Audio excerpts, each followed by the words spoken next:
Cement road. దీనినే మొదటి ghat road అంటారు.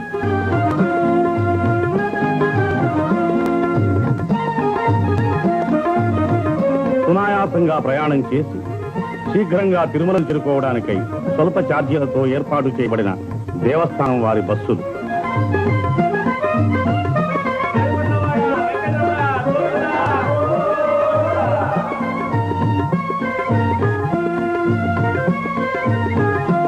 ఇదే మోకాళ్ల పర్వతం, తిరుమల యాత్రలో ఆఖరి పర్వతం. గోవిందనామస్మరణతో అలుపు సలుపు తెలియకుండా 7 కొండలు ఎక్కి తిరుమలను చేరుకుంటున్న యాత్రికి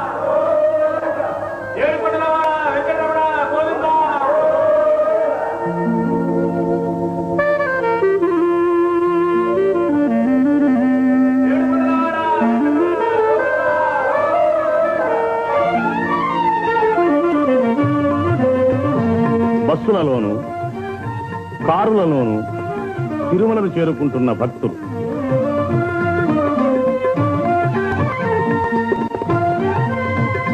అనేక లక్షల రూపాయలు వెచ్చించి యాత్రికుల సౌకర్యం కోసం దేవస్థానం వారిచే నిర్మించబడిన సువిశాలమైన ధర్మశాలలు.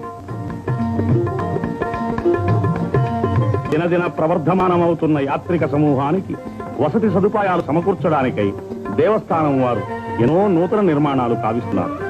ఈ ధర్మశాలల్లో పేద యాత్రికులకు ఉచితంగా వసతి లభిస్తుంది. దేవస్థానం వారి ప్రథమ విచారణ కార్యాలయం.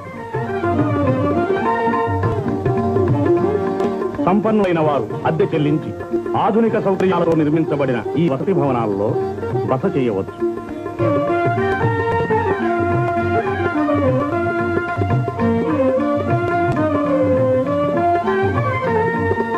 మైసూరు ప్రభుత్వం వాచే నిర్మించబడిన అతిథి భవనం.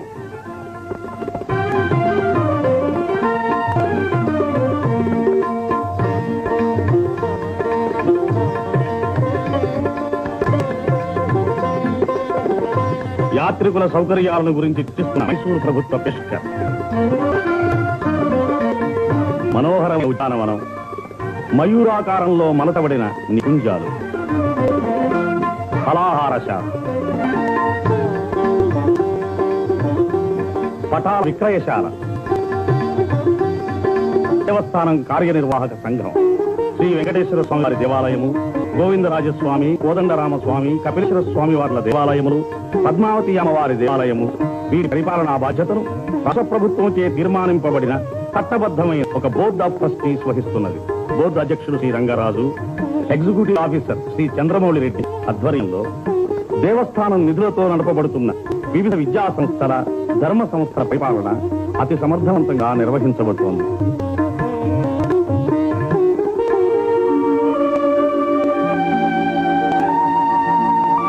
సర్వ పాప పరిహారిణి, సకల పుణ్యప్రదాయిని, పాప వినాశనతి. ఈ పవిత్ర తీర్థంలో స్నానమాడితే సమస్త పాపాలు సమసిపోయి పునీతులవుతారు. కొండపై నుంచి దుముకుతున్న జలధార క్రింద స్నానమాడి పవిత్రులవుతున్న యాత్రికులు.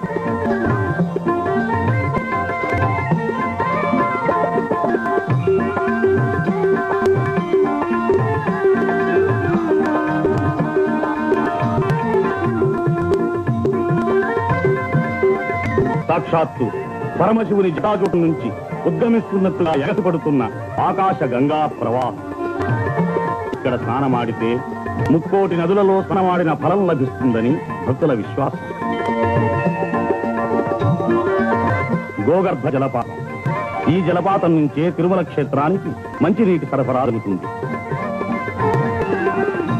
నీటిని పరిశుభ్రపరిచే యంత్రం.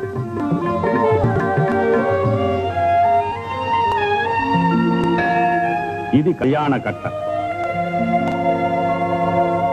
ఇక్కడే తలలీనాలు సమర్పించి మొక్కులు చెల్లించుకుంటారు భక్తులు.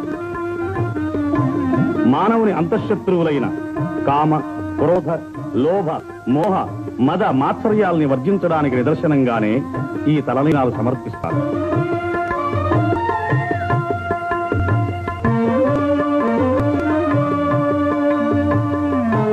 ఇదే స్వామి పుష్కరిణి.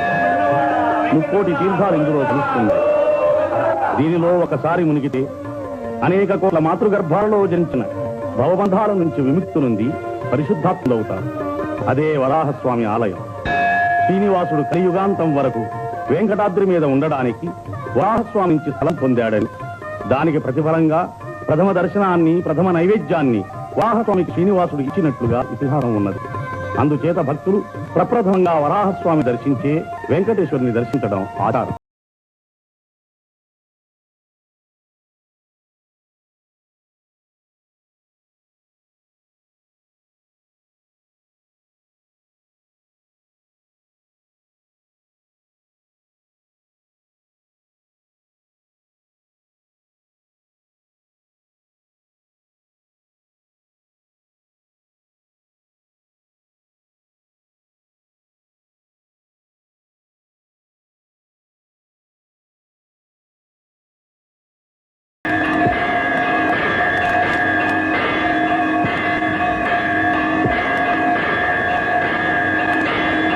ఇదే కలియుగ వైకుంఠం.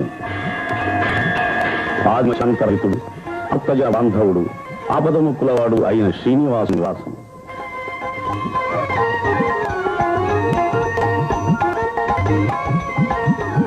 ఆనంద నిలయ విమానం.